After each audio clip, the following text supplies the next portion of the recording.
there has been just such an amazing amount of information here and just spirit and inspiration. I mean, it is seriously good, coming from you as well as everyone who's spoken here. I think Ellen and Gwen both reiterated the concept of a no-brainer. You know, what we need to do in terms of how to increase our financial authority over money on a local level, whether that's in private-public partnership through public banks or local community associations with public banks. That's a way to basically for us to take financial autonomy back, and it is a no-brainer, and it does have a moral aspect, but it also has a financial aspect. And a lot of times I think in the sort of outside world, the concept of public just sounds like it must be just something where we're spending money and not necessarily looking at the implications of spending that money. And what has happened in actual fact is that the big 6 banks I talked about earlier today are the ones that are spending recklessly on things that have nothing to do with developing infrastructure or jobs or long-term growth or long-term development because they don't need to, because they have the ability to amass money at almost 0% interest. Not only that, they have the ability to amass money at 0% interest from 7 years almost of policies that have been okayed by the government, have been substantiated by the Federal Reserve, which was created, as we've heard earlier today, by the bankers for the bankers. And this is a real story. I don't get too much into history, again, because there's so much to cover. But it's really important to understand how even the Bank of North Dakota came about. Ellen went into some of it on her slide. But in 1919, after World War I, one of the things that happened was a banker from the Morgan Bank, it wasn't Jack Morgan himself, it was Thomas Lamont, a name no one needs to know, but he was the number 2 in the Morgan Bank, and he actually went with Woodrow Wilson over to Paris to negotiate the Treaty of Versailles. So there was such a connection between the president and bankers at the time that the major international post-war economic reconstruction treaties were negotiated with someone who was unelected and simply appointed by Woodrow Wilson. Now, this is not something that Woodrow Wilson did in isolation. Many presidents over many years had these relationships with bankers and had these positions with them and developed policies with them that were not necessarily voted policies, nor were these people necessarily voted in. Some of them did revolve into Washington, some didn't, but none of them were voted for. And this went across parties, and this went across time, this went across eras. And some of these bankers, like Thomas Lamont, had worked with Woodrow Wilson and wound up also working with FDR. So some of these people actually worked with very significant successions of presidencies over multiple decades. And that's how a lot of policies got developed. In 1919, as the Morgan Bank was at the forefront of negotiating World War I post-World War I treaties so that they could go in and be the ones to lend money to reconstruct Europe, as they had been the ones to finance a lot of the war for the United States. The Morgan Bank was involved in 75% of the private financing for World War I in collaboration with the Wilson administration. In my book, I have the letters going back and forth where it was discussed in Washington, in the halls, in the back rooms. These are the bankers we want. We know these guys. You know, they are going to be at the forefront of this. And in return for that, Jack Morgan was able to negotiate with Woodrow Wilson that any antitrust laws, any laws that would stand in the way of these big banks becoming bigger, and not being the subject of monopoly busting or anything like that, was agreed upon in return for financing. So there was things going on in the background while Congress was discussing laws that could potentially have reduced the impact and the concentration that wound up happening at these big banks that was just continually going on behind the scenes. Now, also as a result, though, after World War I, Morgan's making all this extra money. They have all these new clients in Europe. They were the beneficiary of a policy that created a Federal Reserve that helped them to finance the war and to finance the Reconstruction. North Dakota, on the other hand, along with other farm-related states, was suffering. So this money that was coming in very plentifully to the Wall Street banks, to the New York sort of establishment community that had these relationships with Washington, was not going west. And this wasn't something new. When the Federal Reserve was passed, the act was passed, as Gwen mentioned, on the December 23rd, 1913, one of the things Woodrow Wilson said at the time was that this would be an act that would help farmers. This would be an act that would allow credit when credit wasn't available in any other way, including from the big banks, to actually filter through the country. Well, after the war, it was seen that that really didn't happen, nor was that something that the banks had designed to have happen. So when North Dakota created its bank to ostensibly help fund itself, helped fund farms that were being foreclosed upon and so forth, it was in direct retaliation and in direct need for their own financial autonomy over their state, because what was created by policy in Washington, by the Federal Reserve, by the Wilson administration, I'm picking on him because I'm talking about 1919 when North Dakota, the bank was created, but the policies weren't heading west. They weren't heading small. They were staying very concentrated between the poles of Wall Street and the poles of Washington. And that was one of the reasons that the Bank of North Dakota came into being. It was to basically control its own money. In the absence of being able to control that type of credit, that kind of money, given the current system. And so that's one of the things you look at today. Almost 100 years later, the Bank of North Dakota has a return on its equity, jumping ahead to futuristic terms, to current terms, that's almost twice as much as J.P. Morgan, which is the legacy bank of the Morgan Bank. J.P. Morgan Chase's return on equity, i.e. the return it provides to, relative to the equity, the actual cash, the actual money, not all this fractional reserve stuff and all these extra leveraged things, but the money it actually returns is 10.5%. on its equity. Whereas, as we've heard earlier by a couple of different speakers, the Bank of North Dakota returns on average 22%. So on average, over the last years, and particularly during the crisis years, where JP Morgan Chase has been the beneficiary of a multi-trillion-dollar really subsidy package, talk about a public subsidy package from Washington, its return on equity has been half of the return on equity of a state that didn't have anything near any sort of attachment to that kind of subsidy. So the Federal Reserve today, in the wake of the subprime crisis 2007-2008, has effectively bought $4.5 trillion worth of debt that has gone through the banks. Part of that debt is $1.7 trillion, with a T, $1.7 trillion of mortgage-related securities, i.e. things that were connected and directly involved in the subprime crisis. And what the Fed did over the years, among their other $4.5 trillion of debt that they bought, is they bought $1.7 trillion worth of these mortgage-related securities. And they bought them at really high value.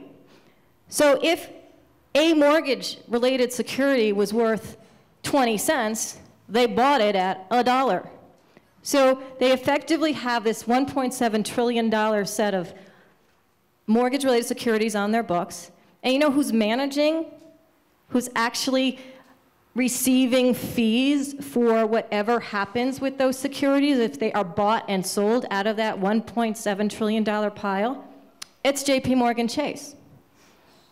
They're actually making money for managing the securities that the Fed bought from them and gave them money to buy. And with all of that, they still have a return on equity at less than half of the Bank of North Dakota. And the moral of that is that, or the immoral of that, is that, is that when we think about public, some people think of it as this idea of subsidizing things that don't make sense in any other way. It'll be on the public to do this. It's public welfare. It's all of these terms that have this connotation like somehow that's not necessarily the most positive ideas. Well, the biggest public subsidies have gone to the private banks. And so one of the ways to turn that around, and Gwen said this at one point, we should split up the banks. We should bring back Glass-Steagall, which was an act that was passed in 1933 by FDR and by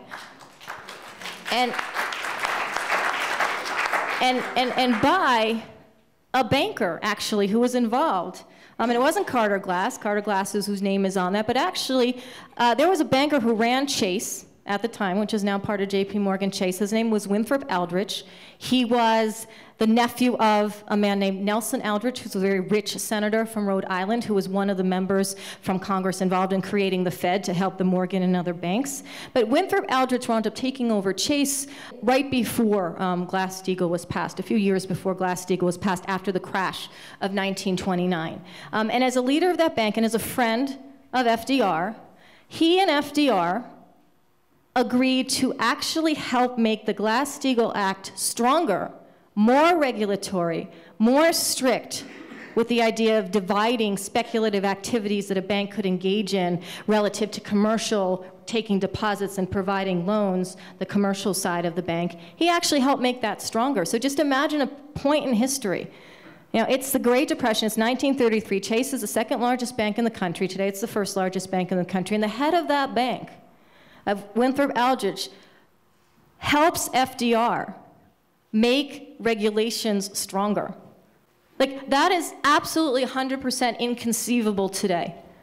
Right? We have Jamie Dimon, who's the head of JP Morgan Chase, the legacy of Chase as well today, who you could never conceive of doing something like Aldrich did, which was take out a front page article in the New York Times to say he was splitting his bank in two before the act was passed. So he took out this ad or this article in March 1933. The Glass-Steagall Act separating the speculative and commercial activities from bank was passed in June of 1933. So we have a history on the one side where banks can actually behave in a manner that recognizes that a public good and an economic stability and financial confidence throughout the American public is actually important. And it's even important to helping these banks become profitable. But that was in 1933. We don't have that now.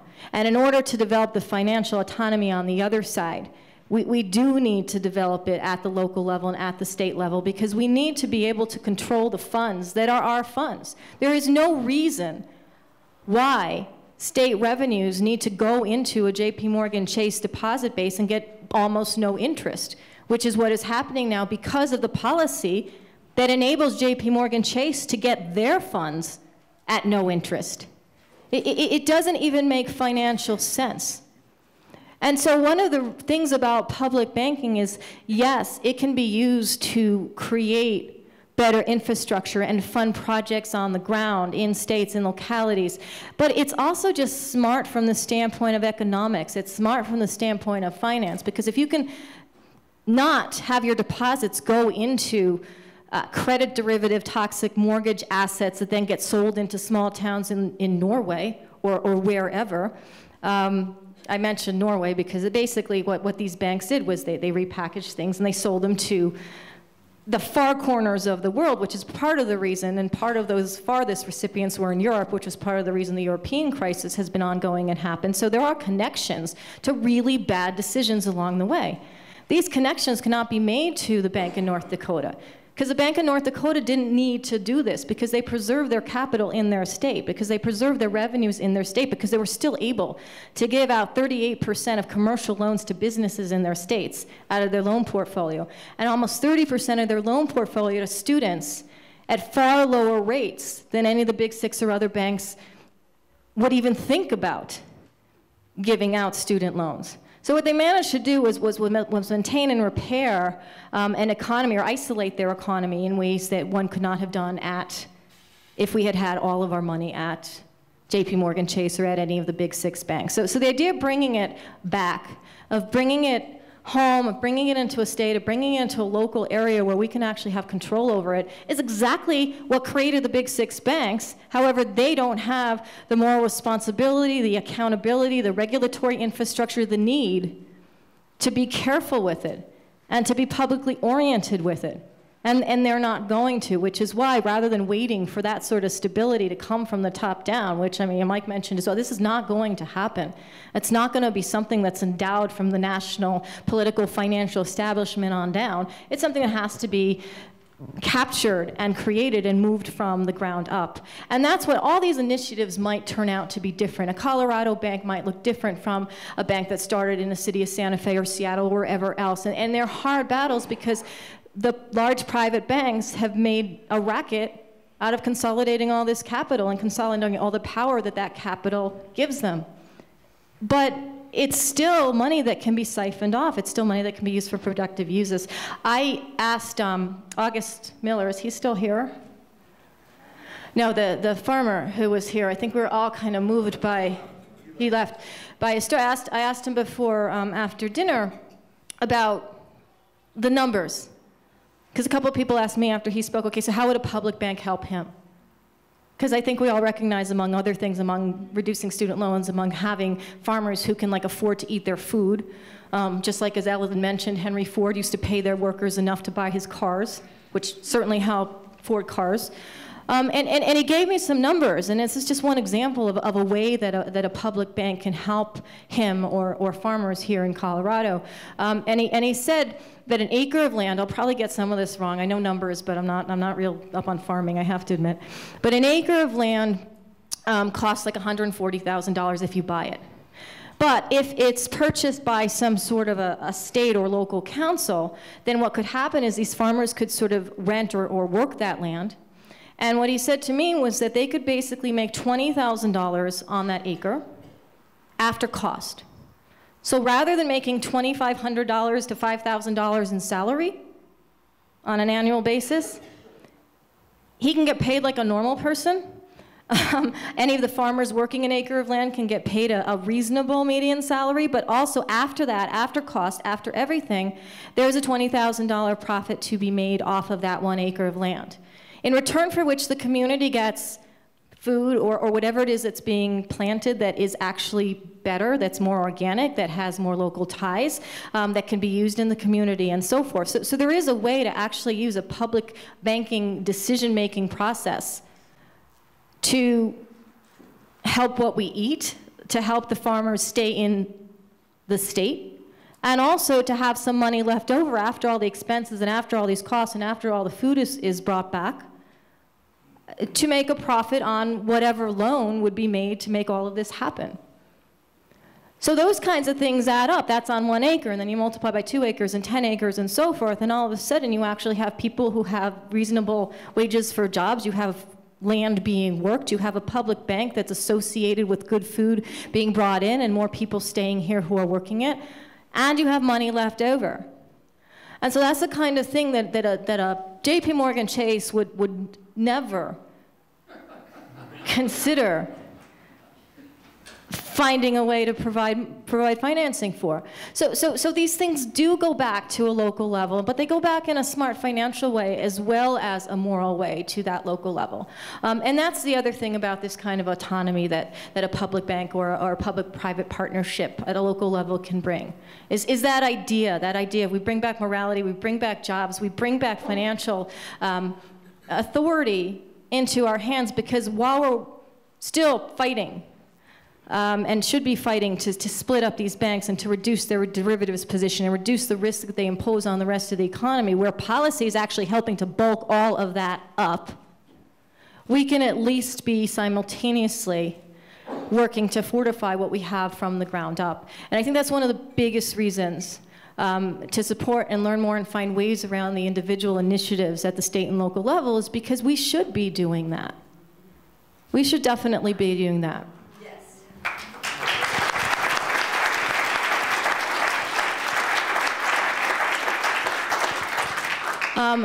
I have 10 minutes, I think, for questions. Yeah, the Glass-Steagall Act separated insurance from stock markets, from banking. How secure today are like TIAA or these nationwide these insurance companies? Are they going to get sucked up along with the banks if we have another crash? Well, one of the things that those of us who follow the mechanics of the crash, like the insurance company AIG, which was at the heart of one of many aspects of the bailout and subsidization of these very large and powerful already private banks, was that AIG was an insurance company. And one of the reasons that was given by Hank Paulson, who was a former CEO of Goldman Sachs and a former boss of a boss of mine when I was there, but basically what he said was that, if we don't save AIG, then what's really the problem is that all of AIG's insurance contracts with its little people around the country were all going to sort of be null and void. And so it was really important to find a way to bail out this company, because he used as a kind of reasoning the fact that, you know, smaller individual insurance policy holders would be affected, the same way that the private banks use as a reason the fact that they have individual depositors and they need to survive and not fail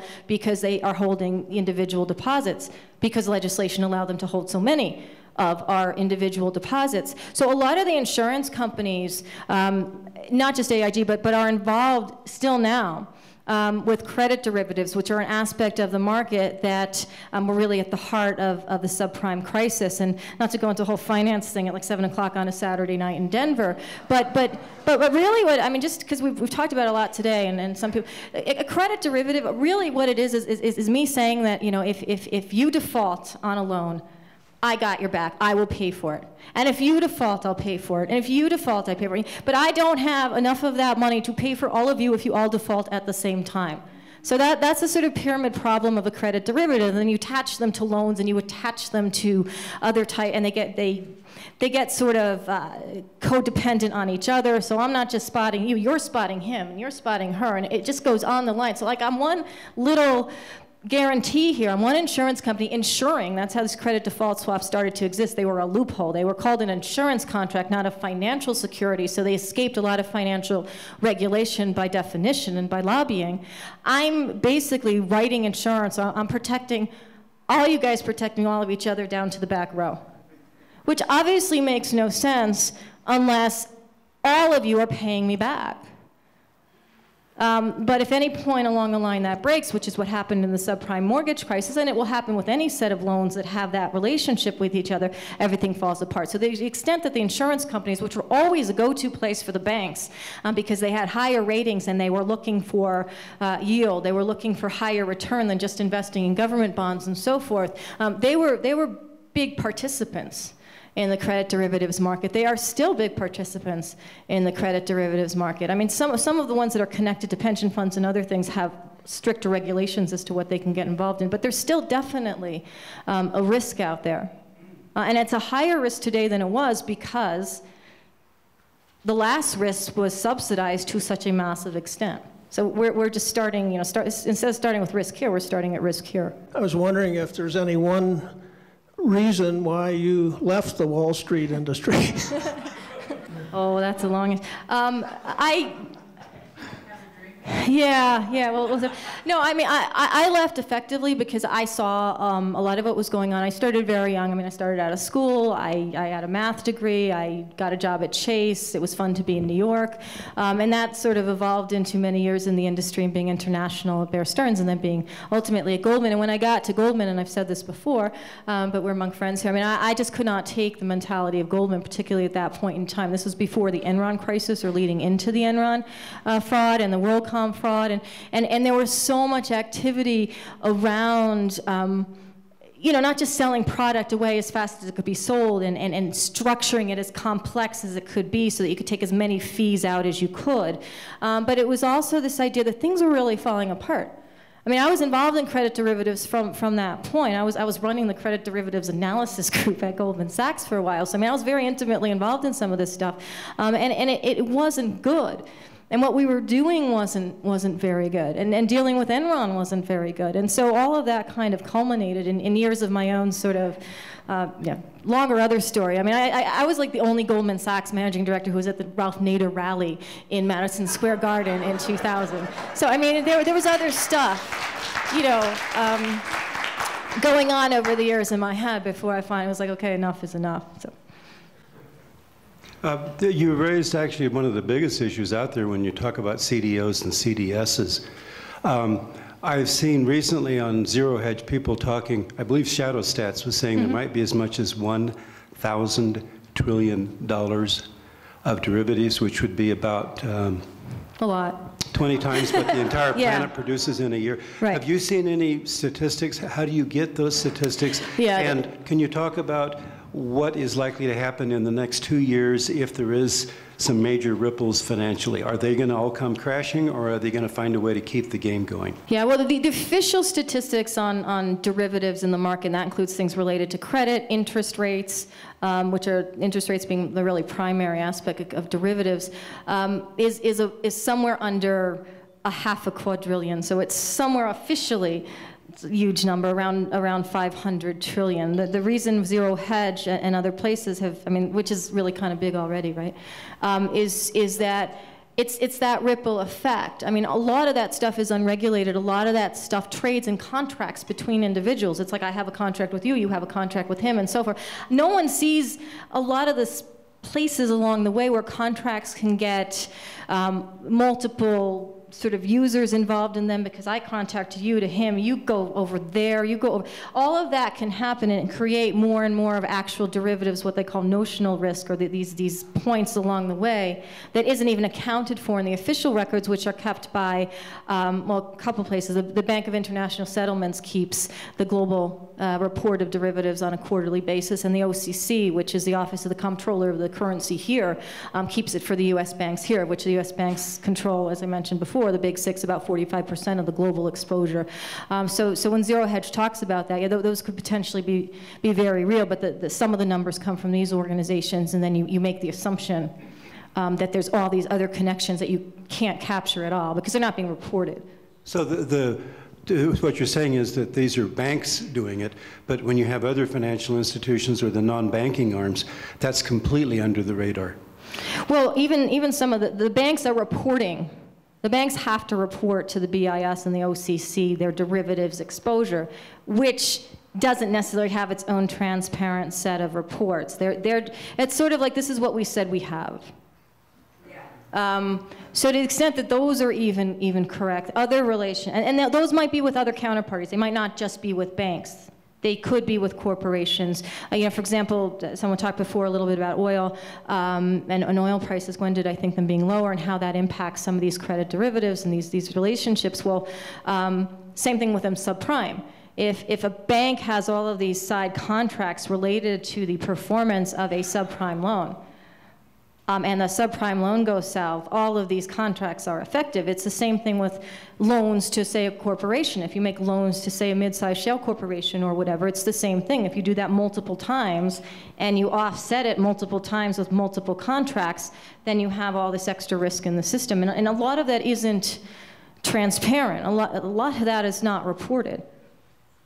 Would I be correct in saying that the derivatives reporting is like first level reporting? In other words, they're immediate risk, but all the other levels or all the other tiers are not being reported. A lot of them may not be reported, but also what the banks tend to do with how they also report risk, aside from reporting the actual size of derivative, they contend that all of these really big numbers are actually not risk. They contend that when I did this deal with you and you did it with him, you actually had the opposite deal with Michael, so you canceled out the risk that you have with Jim, right? So a lot of what the banks, what Jamie Dimon says, what banks say, how you know, Goldman Sachs reports its numbers and so forth, is that a lot of this risk gets washed out. And so again, it's really hard to capture. So people like me and Zero Hedge and so forth say, that's great, as long as everything's fine, as long as there is no meltdown, as long as there's no subprime, you know, to the nth degree crisis, you can kind of keep this shell game going. But at the end of the day, if a lot of things happen at the same time, which is what we saw in the subprime crisis, each bank is generally codependent to another bank, because somewhere along the line, there's a bank involved on at least one side of all of these contracts. And it could be the same bank, or it could be every bank involved in one transaction. And that's very hard to capture. And that sort of codependency, that's additional risk that they tend to say is not risk. And the Federal Reserve and other places require some capital. We talked about capital behind risk together. And obviously a small, pointing to someone who's not there, but you know, a small bank doesn't have these derivatives exposure problems, yet they get hit with some capital against a similar type of problem. the bigger problems require much more capital than in reserve to fix if everything goes wrong at the same time than any bank has, than than anyone has. And that's part of what happened last time. That's why the Federal Reserve has $4.5 trillion of debt on its book, doing nothing productive at all anywhere, just to basically give cash and keep cash flowing into the banking system so they can continue to, fund all these things that have no actual productive value.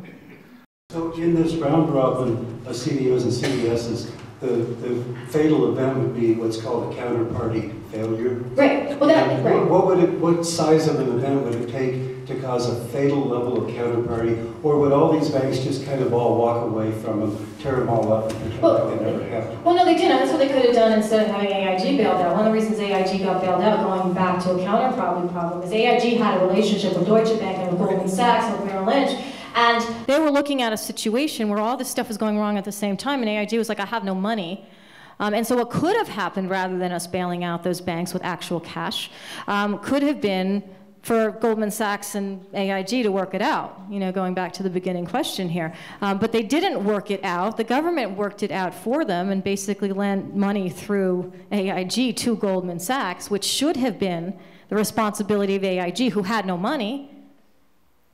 So therefore, it should have been a loss to Goldman Sachs, because it would have been like, okay, well, you made a deal, you took the risk, you decided to do this transaction. You're big people, but that's not what happened. What happened was the federal government stepped in with all these extra reasonings of AIG potentially falling apart on insurance holders and regular people who didn't benefit from any of this, and that's what happened. I'm interested in our own solutions and what I consider a kind of regional bank, which may be several counties. But what should we expect? What is most threatening to Wall Street about what we would do if we tried to establish a regional bank? See, the Wall Street's main fear, and this is what's driven all of these mergers over the last 100 years and all of the politics and all the relationships that have enabled them to happen, the main fear is just losing control.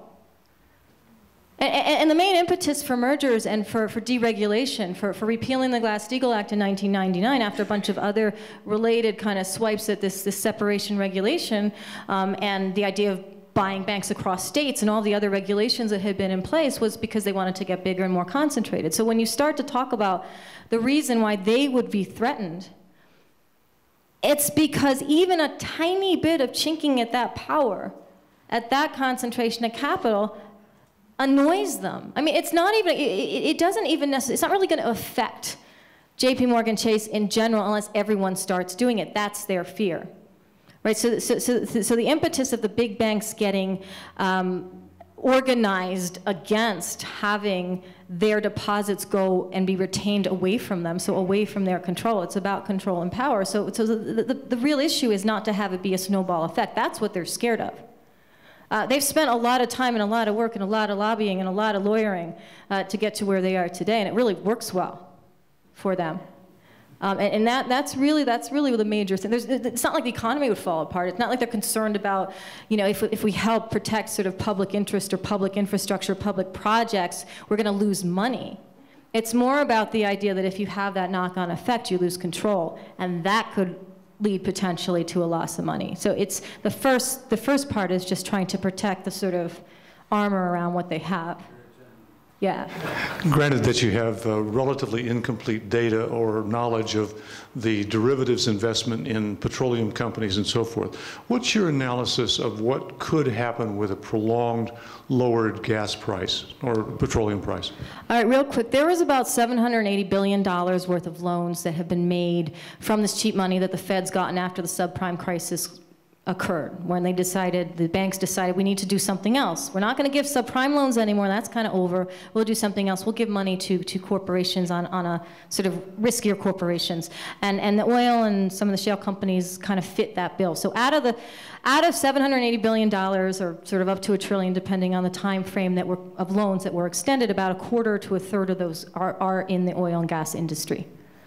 So if you equate that to the fact that the subprime loan market was about 5 times that, but the fallout related to the subprime market crash because of the assets that were created and the credit derivatives on top of it, created a much bigger crisis, which is still being felt globally. $250 billion worth of oil and gas defaults could be a big problem. So to the extent that there is a lower, prolonged oil price and companies have to start to close and default, because of these knock-on effects, because of these interrelationships, what happens is little defaults have a very big magnified repercussion. And that's kind of the worry. That's why Citigroup went to Congress and said, yeah, I know that the Dodd-Frank Act kind of really did have their back. That's a whole other discussion that we can't have tonight. But we want to just make real sure they have our back, just in case these loans start to go bad and the derivatives we have associated with them, they're called CLOs, they used to be CDOs, go bad. And so it can actually create a knock-on effect, with prolonged rates. And they're trying to avoid that and have that be subsidized. My mic just turned off. That's a sign. Subsidized by the government, which again is why we don't want to have subsidization at that level for those kinds of risky transactions and loans, as opposed to having that capital available for things that we can see on the ground that actually help us and our communities and our states on a regular day-to-day tangible basis.